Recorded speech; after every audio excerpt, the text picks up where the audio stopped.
শুরু হয় আপনার ডিস্ট্রিবিউশন ফেজটা।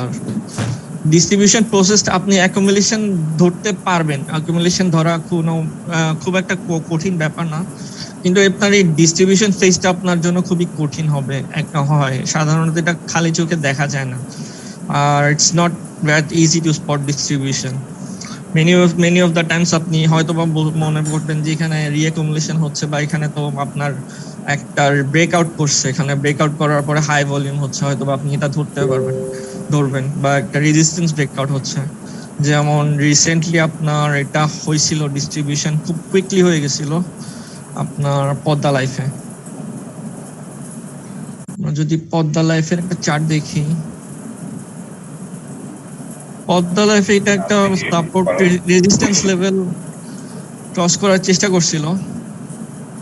এখানে ওর একটা আপনার আগে একটা টপ ছিল, আপনার এখানে একটা টপ, এখানে একটা টপ, একটা রেজিস্ট্যান্স লাইনে সে অনেকটা হাই ভলিউম দিয়ে ব্রেকআউট করার চেষ্টা করছিল। বাট আপনি এখানে যদি ভিএস এর থিওরি গুলো বুঝতেন, এখানে দেখেন যে আচ্ছা আমরা আসি পদ্মা লাইফে, দেখেন এখানে কয়েকটা সাইন অফ উইকনেস দেখা গেছিল। এরপরেও কিন্তু দেখেন ডিস্ট্রিবিউশন করার সময় সে আপনার স্মার্ট মানি কিন্তু প্রাইসটাকে হাই করে রাখছে। এই দিন কিন্তু হ্যাং ছিল আপনার পদ্মা লাইফ, কিন্তু তারপরে দেখেন এখানে, তো এখানে দেখেন ডিস্ট্রিবিউশন মানে এই না যে আপনার কি বলে একেবারে ধামধাম সেল দিবে। অনেক সময় সে ডিস্ট্রিবিউশন করার সময় স্মার্ট মানি চায় না যে প্রাইসটা পড়ুক, তো সে হাই প্রাইসে রেখে হাই ভলিউম অ্যাক্টিভিটি করে করে আপনার প্রাইসটাকে নিচে নিয়ে আসে। অনেক সময় মানে 3-4টা বারে আপনার ডিস্ট্রিবিউশন হয়ে যায়। এটা তো আরেকটা খুবই ভালো একটা এক্সাম্পল গেছিল আমার কাছে লাভেলোতে, যে এখানে লাভেলোতে দুইটা সাইন অফ উইকনেস দিয়ে হাই ভলিউম ট্রেড করে একদম নিচে নিয়ে আসছে 2 দিনের ডিস্ট্রিবিউশন। হ্যালো, একটা কথা বলতে পারি, জিজ্ঞেস করতে?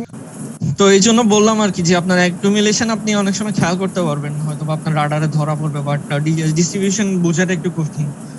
তো এটা আপনার সাইন অফ উইকনেস দেখে দেখে আপনার যদি টপে এরকম সাইন অফ উইকনেস পান, যেরকম পাতলা লাইফে আসছে হাই ভলিউমে আপনার একটা বাইং ক্লাইম্যাক্স আর আপথ্রাস্ট আসছে, তো এখান থেকে আপনি কেয়ারফুল থাকবেন আর কি আপনার ফাইনাল ট্রেডে আর কি, ডিসিশন আপনি নিতে পারবেন মোর ইম্পর্টেন্টলি।